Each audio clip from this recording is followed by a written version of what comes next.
Most guitar players hit a wall after a few years, and it's not because they don't practice or because they're not serious, but because they're fixing the wrong problems. They chase more scales, more theory, more exercises, but their playing still sounds kind of average. If that's you, this video might change that. I'm going to walk you through 8 hidden blockages that keep intermediate players stuck, and the small specific fixes that have helped many of my students finally sound like the guitarists they actually want to be. If any of this hits home, you can grab the free guide version below, and if you are serious about fixing the fretboard confusion once and for all, my new course Fretboard Freedom is now open for pre-sale. Let's get into it. Blockage number 1 is a silent killer, and most players don't even realize it's wrecking their progress. Here is what it looks like. One day you are learning a blues lick, the next it's some funk strumming pattern you found on Instagram, then it's a finger independence exercise because hey, maybe that will help. You are always working on something, but nothing ever sticks. And that's not a discipline problem, it's a direction problem. Most intermediate players don't actually know what kind of guitarist they want to become. So they chase everything, but don't get good at anything. And I get it, I've been there. It feels productive, you are logging the hours, checking off exercises, but your playing still sounds kind of mediocre. And the worst part is that your playing doesn't reflect the effort you are putting in. It's like pouring water into a bucket with a hole in the bottom. You are always busy, but nothing ever really moves forward. So here is what to do. You don't need a 5-year plan. You just need a minimum viable vision, a simple filter that tells you what matters and what doesn't.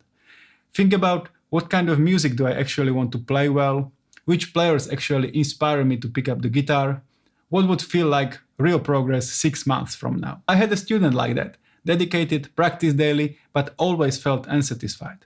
Over time we got clear on the kind of player he really wanted to become, and it turned out he didn't really care about playing other people's music that much, he wanted to write his own songs. And now he's actually writing, recording and enjoying the process because his practice finally has a purpose. And that's the power of a clear direction. It's not about doing more, it's about doing what actually matters to you. And once you got that right, everything else gets easier. What to practice, what to ignore, and what to double down on. But even with a clear direction, there's one invisible skill that still holds most players back, and I know it held me back for a long time. Blockage number 2.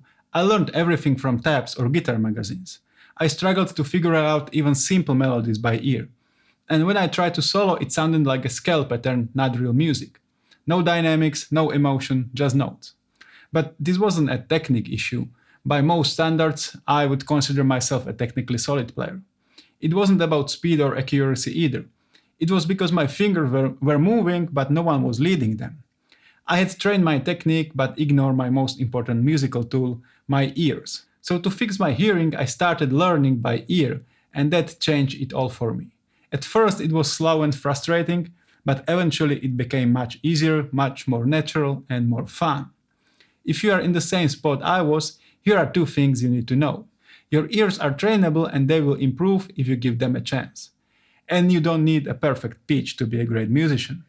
You just need to start hearing first and playing second. Pick a short lick you love, something 5 to 10 seconds long, loop it, slow it down if needed.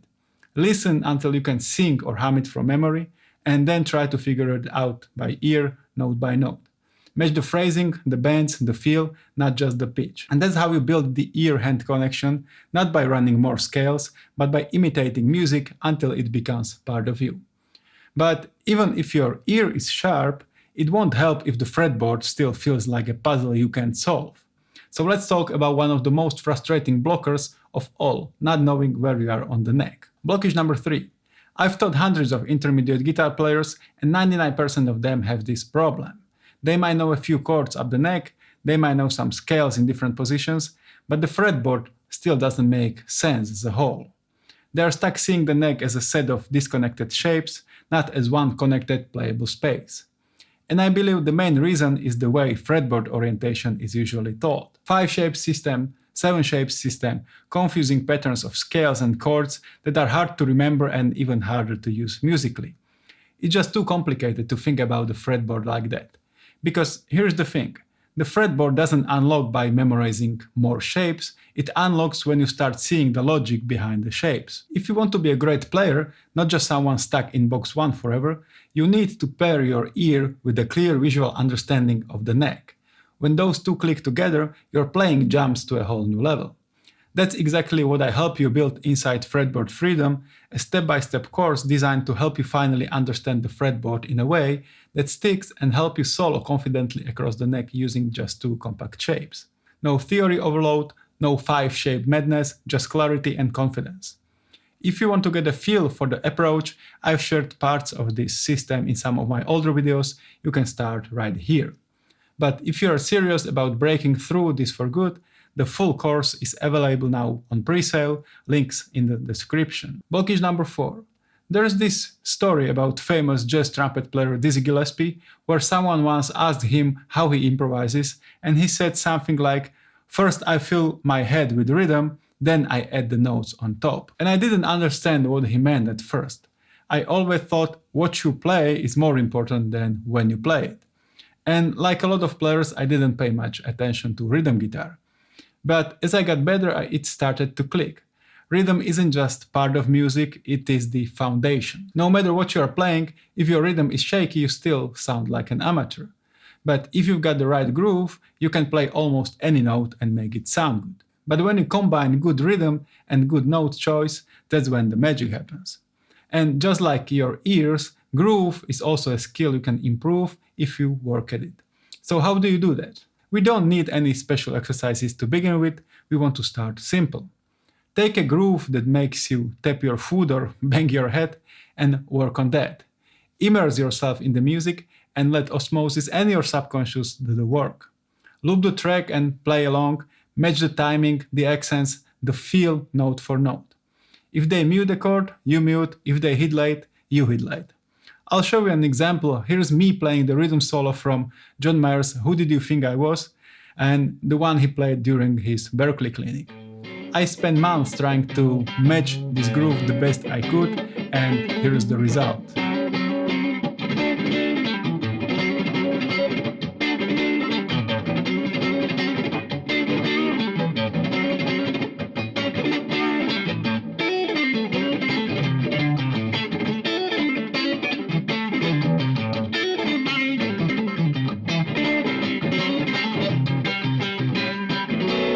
This kind of deep imitation trains your internal clock, so everything else you play improves.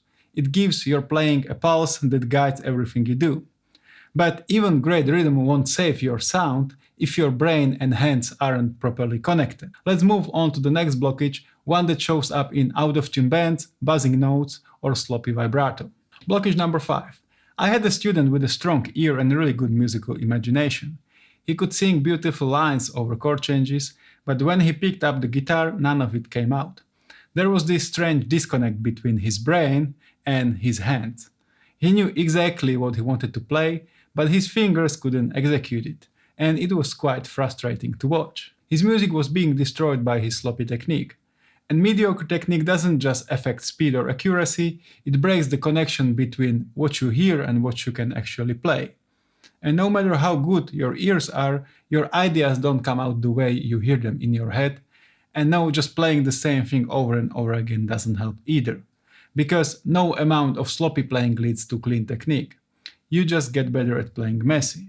The fix is to become intentional about your technical improvement.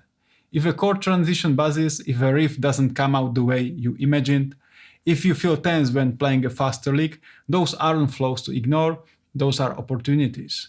That's your technique telling you exactly where to grow. You just need to slow down and train your hands to do exactly what your ear is asking for. So start with a lick, a riff, or a transition that feels loose or awkward, and slow it way down, like 50% of your normal speed, and watch both hands, look for tension, excess movement, or weird habits. And repeat the motion slowly and precisely until it starts to feel natural. And don't move until you can do it clean a few times in a row.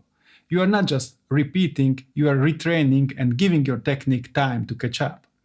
You want the clean version to become the default, so when you are making music, you don't have to think about it anymore. You can just play and trust your hands to follow your ideas. But for your technique to not only become clean, but stay that way, there's one more habit you need, and many intermediate players overlook it completely. That brings us to the next blockage. Blockage number 6. Let me know if this sounds familiar. You have learned tons of licks, riffs, maybe even some full solos, and if you added up all the time you spend on them, it would be months of work. But if someone asks you right now, play me something, you would blank. The problem is that you are always learning something new, but you forget most of it 2 weeks later. And I've seen this with a lot of students.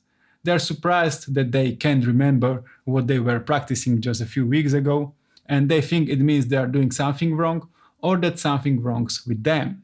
But forgetting is normal. And the more music you try to cram into your head, the more you are going to forget. That's just how things work. All your new skills and knowledge are fragile at first, and they need a place where they can settle and grow. But if you forget most of what you practice, your skills have no place to live. Without a solid go-to rotation of songs or solos, your progress floats and then fades. You feel like you're always working but never building. So here is how to fix that. Start building your repertoire. Pick 3 to 5 pieces, full song, short solos, or key sections that reflect the kind of player you want to be. And keep them in rotation. Play them regularly, refine the transitions, improve the feel. One of the pieces I've kept in my own repertoire for years is the intro to Electric Gypsy by Andy Timmons. It's expressive, dynamic, and a great way to keep my phrasing and technique sharp. You might have seen me play it in past videos, so here is a short clip.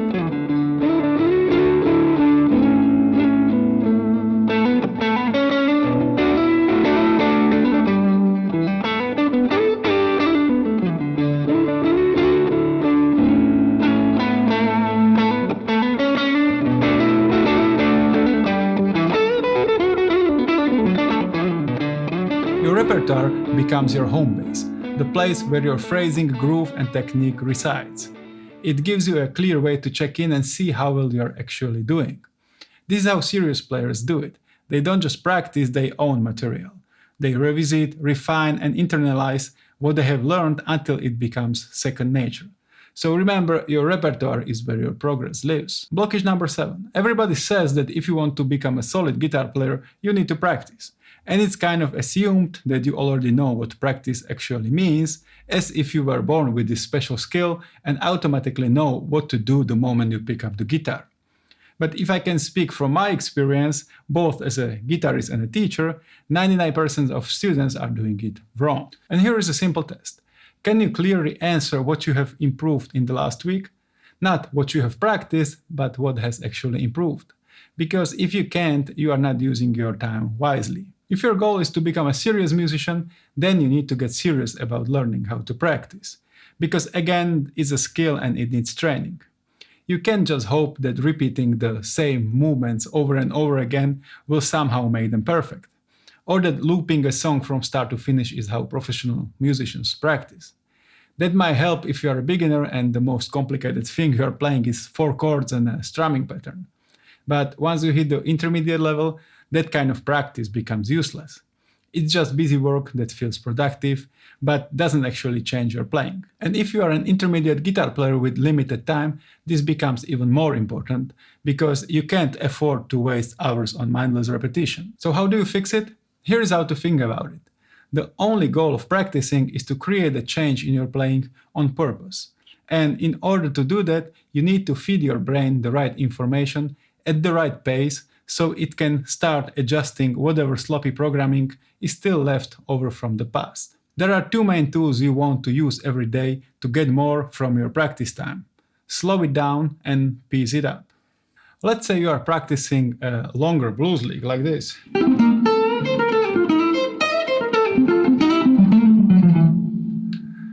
You need to break that into smaller, manageable chunks.